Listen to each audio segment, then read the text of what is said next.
तो जय हिंद। आज हम लोग भारतीय संविधान के अध्ययन के क्रम में आज माननीय सर्वोच्च न्यायालय का अध्ययन करेंगे। इसमें सर्वोच्च न्यायालय में न्यायाधीश नियुक्त कैसे होता है, कौन करता है, न्यायाधीशों की क्या शपथ होती है, न्यायाधीशों के क्या कर्तव्य होते हैं, मुख्य न्यायाधीश अन्य न्यायाधीशों के बारे में अध्ययन करेंगे। कौन सा व्यक्ति न्यायाधीश बनने के लिए योग्य होता है। उसके बाद सर्वोच्च न्यायालय के कार्यों को पढ़ेंगे। सर्वोच्च न्यायालय से जुड़े और भी मामले पढ़ेंगे कि सर्वोच्च न्यायालय और राष्ट्रपति के बीच क्या बॉन्डिंग होती है, क्या संबंध होता है। उसके बाद हम लोग सर्वोच्च न्यायालय के न्यायाधीशों को कैसे हटाया जा सकता है। इसके साथ साथ सर्वोच्च न्यायालय के बारे में और जो है इनको हमें जानना ज़रूरी होता है, जो परीक्षा के साथ साथ हमेशा कभी भी उपयोगी आपके लिए सिद्ध हो सकते हैं। तो हम लोग उच्चतम न्यायालय की बात करते हैं। पहली बात, उच्चतम न्यायालय भाग 5 के अनुच्छेद 124 से 147 तक दिया गया है। उच्चतम न्यायालय भारत में सर्वोच्च न्यायालय होता है। उसके ऊपर भी कोई न्यायालय नहीं होता, उसके ऊपर केवल राष्ट्रपति होते हैं। अगर उच्चतम न्यायालय से किसी को सज़ा मिल सकती है तो फिर उसे कोई माफ़ी नहीं दे सकता, केवल राष्ट्रपति जी दे सकते हैं। तो उच्चतम न्यायालय का सबसे पहले हमने कितने न्यायाधीश होते हैं।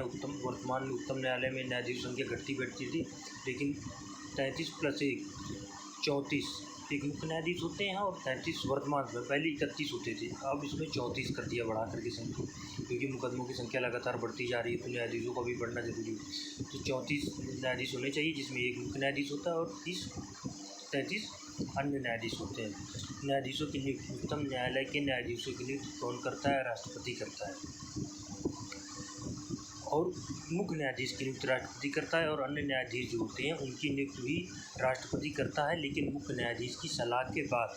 तो सबसे पहले नियुक्त कौन करता है? उच्चतम न्यायालय के न्यायाधीशों की नियुक्ति राष्ट्रपति द्वारा न्यायाधीशों की नियुक्ति राष्ट्रपति द्वारा की जाती है। मुख्य न्यायाधीश की नियुक्ति राष्ट्रपति करता है और साथ में अन्य न्यायाधीशों की नियुक्ति राष्ट्रपति उच्चतम न्यायालय के मुख्य न्यायाधीश की सलाह के बाद ही करता है। उच्चतम न्यायालय की कहाँ से लिए? भारतीय संविधान, भारत शासन अधिनियम 1935 से इसके ज़्यादातर प्रावधान लिए गए हैं। उसके बाद कोई व्यक्ति, अगर हम मान लीजिए उच्चतम न्यायालय में न्यायाधीश बनना चाहते हैं तो योग्यता क्या होना चाहिए? सबसे पहले होना चाहिए कि वो भारत का नागरिक होना चाहिए। हमने योग्यता देखिए, राष्ट्रपति के बारे में पढ़ा, लोकसभा सदस्य के बारे में पढ़ा, राज्यसभा सदस्य के बनने में पढ़ा। आज हम लोग पढ़ रहे हैं कि अगर हम उच्चतम न्यायालय, कोई भी बनना चाहेगा, हम ही बनना चाहेंगे उच्चतम न्यायालय का न्यायाधीश, तो आप भी बनना चाहेंगे उच्चतम न्यायालय का न्यायाधीश। तो उसको बनने के लिए क्या योग्यता होनी चाहिए? ऐसा थोड़ी कोई उठा करके कोई आया बन गया, ऐसा नहीं। सबसे पहले वो भारत का नागरिक होना चाहिए, ठीक है। उसे किसी उच्च न्यायालय में कम से कम 5 वर्ष तक न्यायाधीश होना चाहिए, या उसे उच्च न्यायालय विभिन्न न्यायालयों को मिला करके 10 वर्ष तक एक अधिवक्ता के रूप में कार्य करना, वरिष्ठ अधिवक्ता के रूप में कार्य करना चाहिए। पहला क्या है कि वो भारत का नागरिक होना चाहिए। नंबर 2 क्या है? वो उच्च न्यायालय में कम से कम 5 साल का न्यायाधीश, मान लीजिए इलाहाबाद हाई कोर्ट में, गुजरात हाई कोर्ट में, राजस्थान हाई कोर्ट में, इनमें कई न्यायाधीश रहा हो। कुछ नहीं कि यहाँ का मुख्य न्यायाधीश रहा हो, ये कोई नहीं, लेकिन यहाँ कम से कम न्यायाधीश रहा हो तो वो उच्चतम न्यायालय में न्यायाधीश बन सकता है। या मान लीजिए किसी राज्य न्यायालय में वो 5-10 सालों तक एक अधिवक्ता के रूप में लगातार काम किया हो तो उच्चतम न्यायालय में बन सकता है, न्यायाधीश बन सकता है। इसके साथ साथ राष्ट्रपति की नज़र में वो सम्मानित न्यायविद होना चाहिए, न्याय का जानकार होना चाहिए। इन्हें कि पता ही नहीं न्याय के बारे में कुछ, संविधान के बारे में कुछ पता नहीं, ये नहीं होना चाहिए। कौन कौन से क्राइटेरिया हैं? पहले वो भारत का नागरिक होना चाहिए, नंबर 1।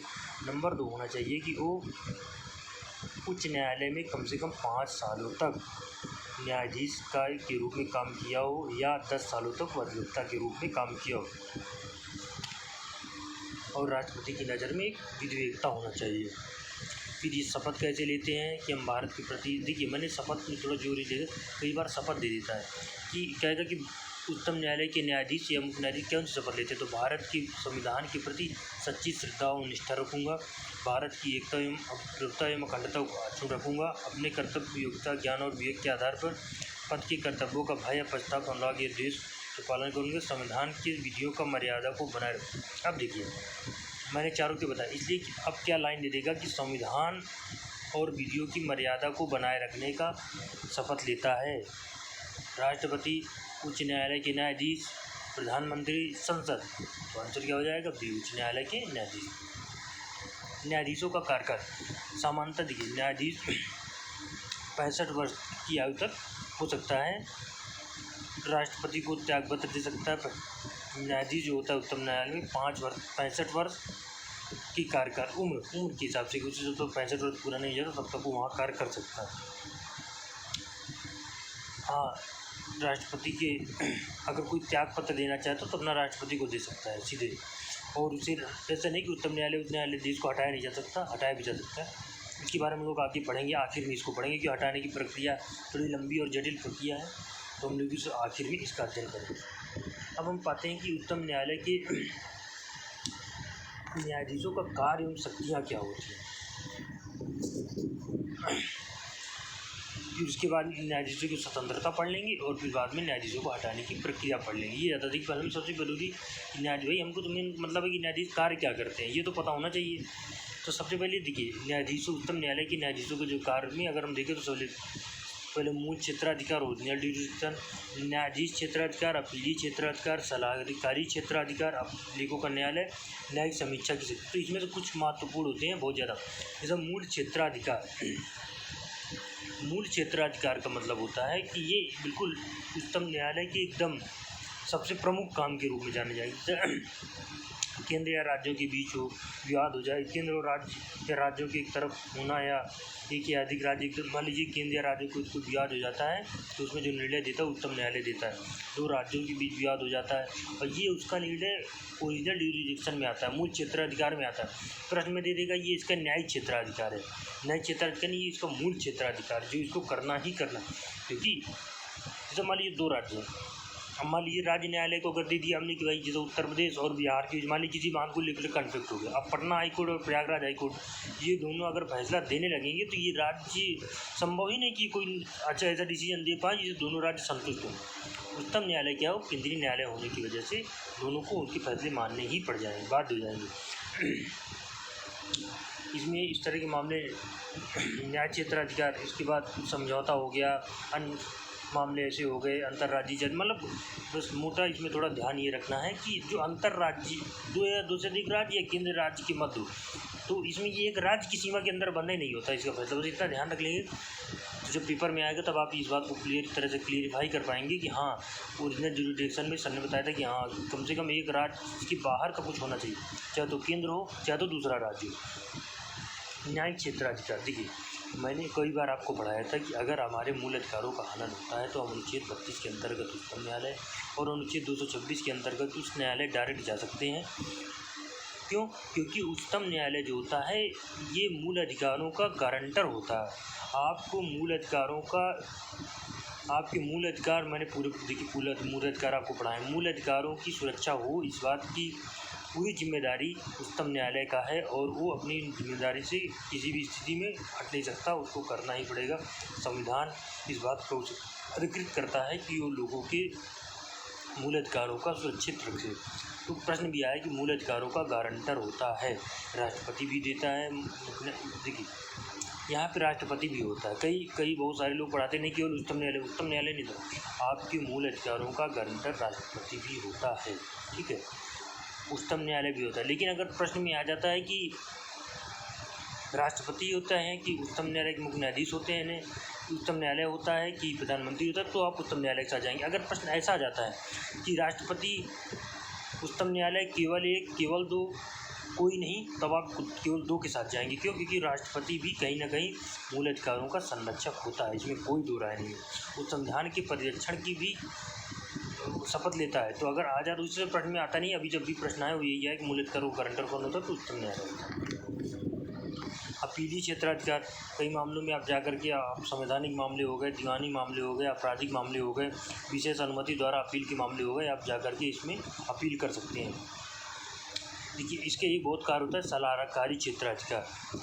ठीक है, ऐसा है कि अगर राष्ट्रपति जी हैं किसी मामले में उच्चतम न्यायालय से सलाह मांगते हैं तो 3 पॉइंट आपको याद रखना है। एक मामला जब उच्चतम न्यायालय सलाह देने के लिए बाध्य नहीं है, दूसरा पॉइंट राष्ट्रपति सलाह को मानने के लिए बाध्य नहीं है, तीसरा पॉइंट उच्चतम न्यायालय सलाह का देने के लिए भी बाध्य है और राष्ट्रपति जी सलाह मानने के लिए भी बाध्य हैं। ये पॉइंट एकदम क्लियरिफाई होना चाहिए। पहला होता है कि अगर मान लीजिए उच्चतम न्यायालय से राष्ट्रपति जी ने कोई सलाह मांगी, इसमें दो, एक सार्वजनिक मामला होता है और कोई संधि समझौते के मामले होते हैं। अगर सार्वजनिक मामले, वो सार्वजनिक डिसीजन सुप्रीम कोर्ट ही लेता है कि कौन सार्वजनिक मामले हैं, कौन संवैधानिक मामले। तो अगर सार्वजनिक मामलों के रूप में अगर याद रखना है कि सलाह मांगी जाती है तो उच्चतम न्यायालय सलाह देने के लिए बाध्य नहीं है। वो सलाह दे भी सकता है और सलाह नहीं भी दे सकता है। उसके पास विकल्प उपलब्ध है, चाहे तो दे चाहे तो न दे। हाँ, यहाँ अगर वो सलाह देता है तो उसका सलाह देना राष्ट्रपति को मानना बाध्य नहीं है। राष्ट्रपति मान लीजिए कोई ना कोई सलाह दी, राष्ट्रपति उसके लिए बाध्य नहीं, उसकी सलाह माने या न माने। दूसरा होता है किसी पूर्व संवैधानिक संधि समझौते प्रसंगता आदि सनद मामलों में किसी विवाद से उत्पन्न होने पर कुछ ऐसे मामले हो जाते हैं कि जो कुछ अंतर्राष्ट्रीय संधि के मामले हो गए, संवैधानिक समझौते, संविधान से जुड़ा कोई मामला हो गया, तो उच्चतम न्यायालय को, क्योंकि भाई उच्चतम न्यायालय अगर सलाह इस मामले में नहीं देगा समझौता तो कौन देगा? देश का सबसे बड़ा न्यायालय है, देश के सबसे बड़े वरिष्ठ वकील, देश के सबसे बड़े कानून के जानकार वहाँ हैं। अगर वही नहीं देंगे तो फिर कौन देगा राष्ट्रपति जी को सलाह? तो इस मामलों में राष्ट्रपति जी सार्वजनिक मामले में तो दूसरे से भी सलाह ले सकते हैं, किसी भी बड़े अफसर से ले सकते हैं, किसी भी बड़े सचिव से भी, किसी से भी सलाह ले सकते हैं। लेकिन संवैधानिक मामलों में वो सलाह अगर लेते हैं तो भाई फिर उच्चतम न्यायालय का मतलब ही क्या रहा? तो संवैधानिक मामलों में उससे सलाह देने के लिए बात है। ऐसे इस मामले में भी राष्ट्रपति स्वतंत्र है, चाहे तो उच्चतम न्यायालय की सलाह को माने और चाहे तो न माने। मैंने क्या पॉइंट बताया? पहला पॉइंट बताया कि अगर सार्वजनिक मामलों में राष्ट्रपति जी सलाह मांगते हैं तो उच्चतम न्यायालय सलाह देने या न देने के लिए स्वतंत्र है, पहला पॉइंट। दूसरा पॉइंट, अगर संवैधानिक मामले हो गए, संविधान के मामले हो गए, इन मामलों में अगर कोई सलाह राष्ट्रपति जी मांगते हैं तो उच्चतम न्यायालय को सलाह देना पड़ेगा। हाँ, लेकिन अगर ये सलाह राष्ट्रपति जी माने या ना माने, इस बात के लिए राष्ट्रपति जी स्वतंत्र है। एक और मामला होता है, मान लीजिए संघ लोक सेवा आयोग के किसी सदस्य या अध्यक्ष को लेकर के कोई विवाद हो जाता है या उनकी योग्यता पे कोई प्रश्न चिन्ह खड़ा होता है, कुछ भी मान लीजिए, कोई भी करप्शन का ही मान लिया जा रहा होता है, और उच्चतम न्यायालय अगर जांच किया, क्योंकि संघ लोक सेवा आयोग भी केंद्रीय स्तर का है तो उसकी जांच तो संघ लोक सेवा उच्चतम न्यायालय कर सकता है, और उच्चतम न्यायालय ने संघ लोक सेवा आयोग के सदस्य अध्यक्ष की जाँच करने के बाद दोषी पाया तो जो भी रिकमेंडेशन करेगा राष्ट्रपति जी को, इनको हटाइए, तो राष्ट्रपति जी हटाने के लिए बाध्य हो जाते हैं। लेकिन मैंने आपसे शुरू में बताया था कि एक मामला होता है कि सलाह दे, राष्ट्रपति जी माने कि न माने। एक होता है कि सलाह दे, राष्ट्रपति जी माने। एक तो सलाह होता है दे या ना दे, पहला विकल्प सार्वजनिक मामलों में। दूसरा, संवैधानिक मामलों में सलाह देने के लिए बाध्य है लेकिन राष्ट्रपति जी मानने के लिए बाध्य नहीं। तीसरा मामला होता है एक है कि अगर मान लीजिए संघ लोक सेवा के सदस्य या अध्यक्ष की कुछ ऐसी कि अगर दोषी पाया जाता है और उसको उच्चतम न्यायालय रिकमेंड कर देती है कि नहीं इनको हटाया जाए, तो उनको हटाया जाएगा और राष्ट्रपति इसके लिए बाध्य है। तो मुझे लगता है ये चीज़ आपको क्लियर हो गई। सलाहकारी क्षेत्र आज का यह अनुच्छेद 143 के अंतर्गत आता है। कई बार पेपर में आ जाता है इंपॉर्टेंट पॉइंट। अभिलेख न्यायालय देखिए, भारत में उच्च न्यायालय और उच्चतम न्यायालय ये दोनों अभिलेख न्यायालय। प्रश्न आता है कि कौन कौन से न्यायालय हैं जो भारत में अभिलेख न्यायालय है। भारत में उच्च न्यायालय और साथ में उच्चतम न्यायालय अभिलेख। अभिलेख न्यायालय का मतलब होता है कि जितनी भी हमारी कार्रवाई होती है उनका एक विवरण पूरा रखा जाना चाहिए कि आज से 20 साल बाद भी अगर उसका मांगा जाए तो हमारे देखते 60 साल तक, 50 साल तक तो केस ही चलते रहते हैं। तो बहुत ज़रूरी कि अभिलेख न्यायालय हों इनके मामलों को, ताकि सभी को न्याय दिया जा सके। एक होता है कि न्यायिक समीक्षा की शक्ति। देखो जी, मैंने आपको अनुच्छेद 13 बताया। अनुच्छेद 13 में मैंने आपको बताया था कि उच्चतम न्यायालय किसी भी संसद द्वारा बनाए गए या संसद या राज्यों की विधानसभाओं द्वारा बनाए गए मामलों, किसी भी कानून को उस संगत तक, उस सीमा तक शून्य घोषित कर सकता है जो संविधान से नहीं मेल खाता है या संविधान के विपरीत जाता है। वहीं से ये कॉन्सेप्ट है न्यायिक समीक्षा की शक्ति। न्यायिक समीक्षा की शक्ति में क्या होता है? संविधान के सर्वोच्चता के सिद्धांत को बनाए रखना। मैंने आपको पहली क्लास में पहले दिन पहले लेक्चर में बताया था कि भारत में न उच्चतम न्यायालय सर्वोच्च है, न संसद सर्वोच्च है, न केंद्र सरकार सर्वोच्च है, न राष्ट्रपति जी सर्वोच्च है। भारत में संविधान सर्वोच्च है और ये संविधान की सर्वोच्चता बनी रहे इसके लिए सुप्रीम कोर्ट अधिकृत है। इस बात के लिए अगर कोई भी ऐसा कानून, कोई भी ऐसी विधि बनाई जाती है जो संविधान के विपरीत जा रही है तो उसकी न्यायिक समीक्षा की जाएगी और साथ में अगर वो संविधान के विपरीत जा रहा है तो नल एंड वाइड उसे शून्य घोषित किया जा सकता है। केंद्र एवं राज्यों के बीच संतुलन बनाए रखता है। नागरिकों के मूल अधिकारों का गारंटर तो है, ये तो मैंने आपको कई बार बता दिया है। उसके बाद अन्य शक्तियाँ हैं कि राष्ट्रपति उपराष्ट्रपति के मामलों में विधि के बीच कोई विवाद हो जाता है। संघ लोक सेवा आयोग की तो मैंने आपको बता ही दिया है। अब हम थोड़ा सा देखिए अध्ययन कर लेते हैं कि भारतीय उच्चतम न्यायालय और अमेरिकी उच्चतम न्यायालय की भारत में संविधान की सर्वोच्चता है, ठीक है। वहाँ पर एक तरह से आप कह सकते हैं अमेरिका के देखिए तीनों को पढ़े थे, भारत, ब्रिटेन और अमेरिका। भारत में संविधान की सर्वोच्चता है। उसके बाद अमेरिकी संविधान में वहाँ का उच्चतम न्यायालय सर्वोच्च है, वहाँ संविधान सर्वोच्च नहीं है। और ब्रिटिश के मामले में संसद सर्वोच्च है। संसद ऐसा कानून बना सकती है कि जो वहाँ के संविधान को भी चाहे जीरो घोषित कर सकती है। तो संविधान वहाँ की संसद इतनी पावरफुल है। उच्चतम न्यायालय में अमेरिका में उच्चतम न्यायालय पावरफुल है। तो अभी हम अध्ययन करेंगे। देखिए भारतीय उच्च न्यायालय की जो न्याय क्षेत्र संघीय मामलों तक सीमित है, जबकि उच्चतम न्यायालय के न्यायाधीश केवल संघीय मामलों नहीं बल्कि नौसेना, समुद्री एवं राजदूत मामलों में भी देखिए यहाँ पे अमेरिकी नौसेना कहीं ना कहीं अमेरिकी उच्चतम न्यायालय भारतीय उच्चतम न्यायालय से एक कदम आगे है। उसके बाद इसका क्षेत्र व्यापक है।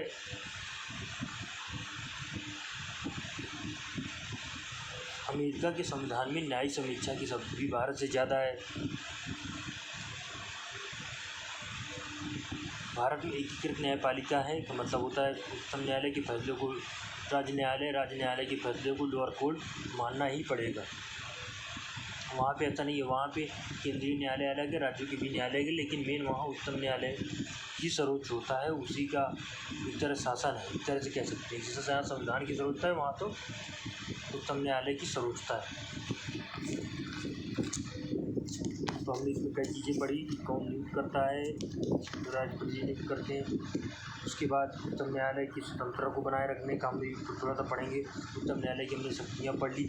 अब हम सभी उच्चतम न्यायालय की स्वतंत्रता की दो बातें होती। एक संविधान का एकात्मक स्वरूप और संविधान का संघात्मक स्वरूप। मैंने भी ये बात आपको बताया था कि एकात्मक स्वरूप में क्या होता है, एक तरीके से केंद्र की तरफ संविधान का ज़्यादा झुकाव है।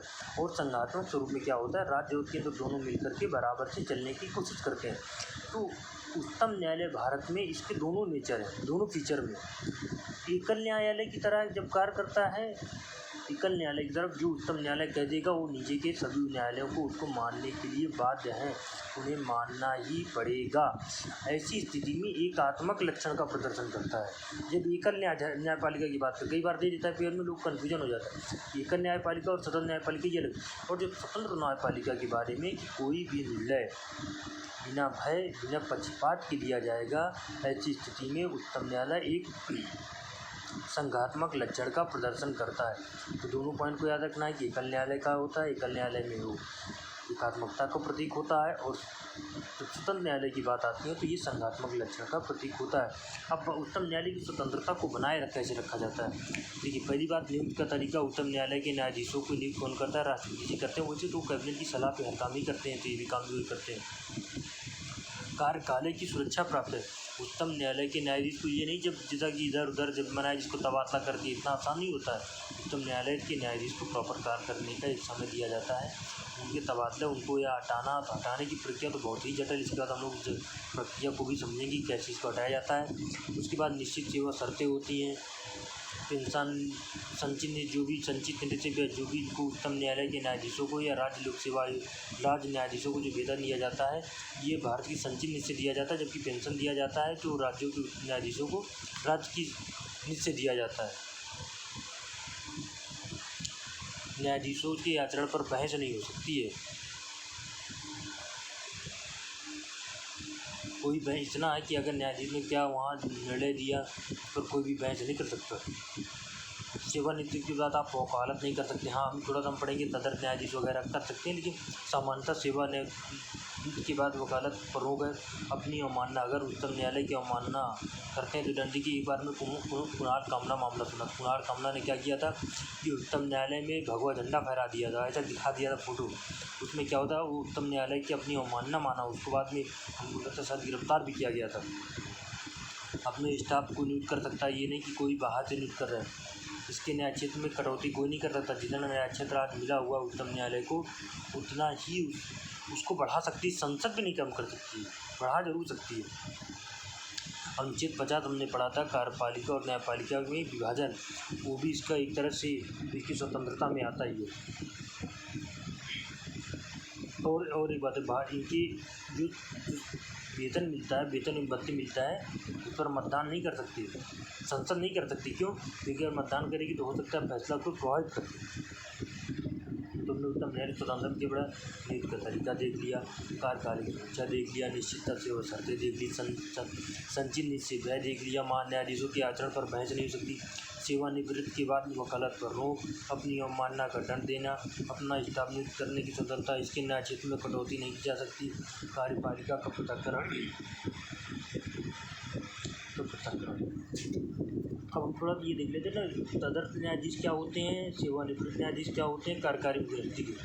अगर उच्चतम न्यायालय को ये लगता है, खासतौर पर मुख्य न्यायाधीश में यहाँ प्रश्न भी आ जाता है कि मुख्य न्यायाधीश कि जैसे मान लीजिए पद कोई खाली है, देखिए इतने सारे पद खाली रह जाते हैं, उसके बाद चाहे मुख्य न्यायाधीश की अनुपस्थिति हो, मुख्य न्यायाधीश में दायित्व के निर्वहन में असमर्थ हो, तो कार्यकारी मुख्य न्यायाधीश की भी नियुक्ति की जा सकती है।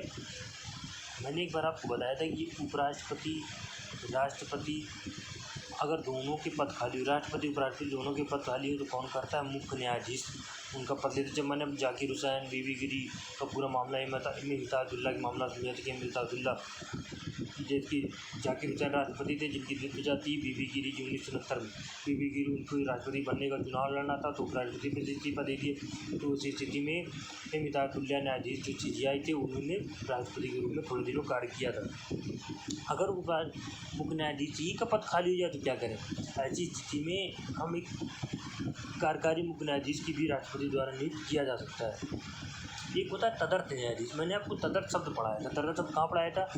कैबिनेट कमेटियों में पढ़ाया था। दो तरह की कैबिनेट कमेटी, एक तदर्थ होती है, एक स्थायी होता है। तदर्थ में क्या होता है? किसी काम के लिए मतलब एक अस्थायी, आप कह सकते हैं कि अस्थायी रूप से नियुक्त की जाती है। तो अगर लगता है कि CJI को ये लगता है कि हाँ कोरम पूरा नहीं हो रहा है या न्यायाधीशों की संख्या बहुत ही कम है, तो तदर्थ न्यायाधीश जो रिटायर्ड हो चुके हैं या उच्च न्यायालय से किसी न्यायाधीश को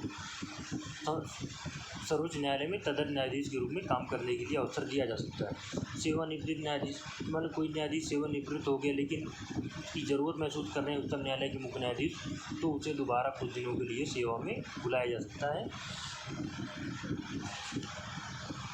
उच्चतम न्यायालय का स्थान सामान्यतः दिल्ली घोषित करने का अधिकार है और दिल्ली में केंद्रीय न्यायालय है, लेकिन अगर उच्चतम न्यायालय को लगता है कि कहीं और भी हमें अपनी पीठ स्थापित करना चाहिए, उसके लिए स्वतंत्र है।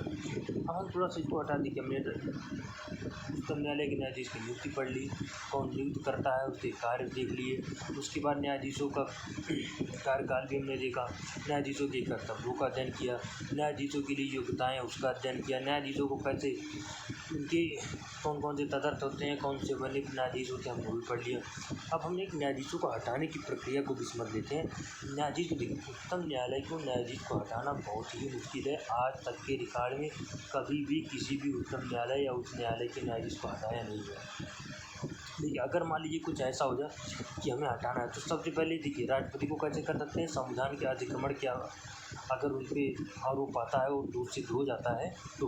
लेकिन यहाँ पे दुर्व्यवहार, इनकैपेसिटी एंड मिसबिहेवियर, साबित बुरा दुर्व्यवहार और सिद्ध कदाचार पैदा ग्राउंड क्या होना चाहिए कि इन्होंने किसी के साथ दुर्व्यवहार किया, नंबर 1, और नंबर 2 कि ये इस पद के योग्य नहीं है, इनका मानसिक संतुलन खो चुका है।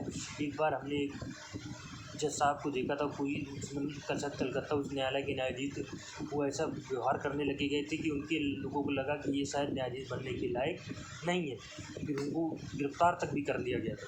बहुत सारे उन्होंने गलत बयानबाजी की थी। तो अगर मान लीजिए हम मुख्य न्यायाधीश को हटाना चाहते हैं, या मुख्य न्यायाधीश ही नहीं, देखिए उच्चतम न्यायालय के मुख्य न्यायाधीश, उच्चतम न्यायालय के न्यायाधीश, अन्य न्यायाधीशों, किसी राज्य जैसे इलाहाबाद उच्च न्यायालय के मुख्य न्यायाधीश को हटाना के या अन्य न्यायाधीशों को हटाने की एक पूरी प्रक्रिया है और एक लंबी प्रक्रिया। कैसे? सबसे पहले क्या होता है कि अगर लोकसभा के 100 सांसद या राज्यसभा के 50, राज्यसभा में अगर मान लीजिए प्रक्रिया शुरू की जाती है तो वहाँ के 50 सांसद, और लोकसभा की अगर प्रक्रिया शुरू की जाती है तो वहाँ के 100 सांसदों का एक प्रस्ताव लाया जाएगा। नंबर 2, जिसे मान लीजिए लोकसभा ने लाया 100 सांसदों का एक प्रस्ताव लाया, अब इसके अध्यक्ष को उसे स्वीकार करना पड़ेगा। अगर वो स्वीकार नहीं किए इस प्रस्ताव को, तो प्रस्ताव वहीं समाप्त हो जाता है। प्रस्ताव को स्वीकार करते हैं, ठीक है, फिर दूसरे सदन में भेजा जाता है। वहाँ पे अगर मान लीजिए लोकसभा शुरू हो तो राज्यसभा में जाएगा, राज्यसभा से 50 सांसदों ने समर्थन किया, उसके बाद वहाँ के सभापति मतलब देश के उपराष्ट्रपति उसको स्वीकार करते हैं। फिर एक समिति का गठन किया जाएगा, जो 3 सदस्यीय समिति होती है।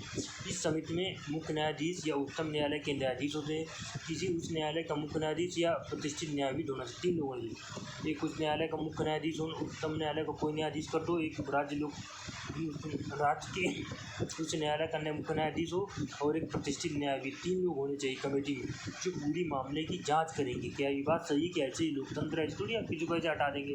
पूरी जांच की जाएगी। उसके बाद अगर उनमें दोषी पाया जाता है तो दोनों सदनों की विशेष बहुमत से उपस्थित एवं मत देने वाले सदस्यों का बहुमत से अगर ये पारित होता है तो राष्ट्रपति मुख्य न्यायाधीश को या न्यायाधीश को हटा सकते हैं। ये कितनी कठिन प्रक्रिया, आज तक किसी को हटाया नहीं गया, बहुत अपमानजनक स्थिति। हमने उच्चतम न्यायालय के बारे में काफ़ी चीज़ें पढ़ ली। भारत में उच्चतम न्यायालय का गठन 28 जनवरी 1950 को ये भारत सरकार अधिनियम 1935 के तहत किया गया था। भाग 5 के अनुच्छेद 124 से 143 तक इसी स्वतंत्रता, न्याय क्षेत्र, सक्रिया प्रक्रिया आज का उल्लेख किया गया है। उच्चतम न्यायालय का गठन, उसके बाद न्यायाधीशों की नियुक्ति कौन करता है, राष्ट्रपति जी जो करते हैं। उच्चतम न्यायालय के न्यायाधीशों को भी करते हैं और राज्य के उच्च न्यायालयों के भी। हम जब राज्य के क्षेत्र पढ़ेंगे तब हम लोग न्यायालय के न्यायाधीशों के बारे में और अच्छे से पढ़ेंगे।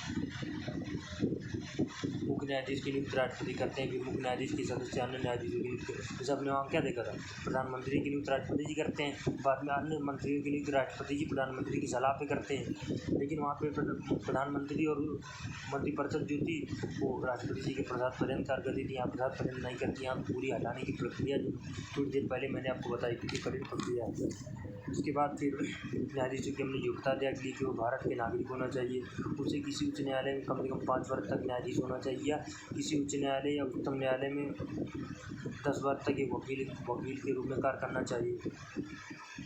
उसके बाद उसका कार्यकाल 65 वर्ष की आयु तक पद पर रह सकता है। वो राष्ट्रपति को लेकर त्यागपत्र दे सकता है, और सिफारिश पर राष्ट्रपति द्वारा उसे हटाया जा सकता है। फिर न्यायाधीशों को फिर हमने उसका शक्तियाँ देख ली कि मूल क्षेत्राधिकार देख ली, 2 या 2 से अधिक राज्यों के बीच अगर कोई विवाद होता है। फिर हमने न्यायाधिक क्षेत्राधिकार देख लिया, अपीली क्षेत्राधिकार, सलाहकारी क्षेत्राधिकार भी हमने देखा है। उसके बाद लेखों का न्यायालय क्यों है इसको भी कहा था, और न्यायिक समीक्षा की उसके हमने शक्ति भी देखी।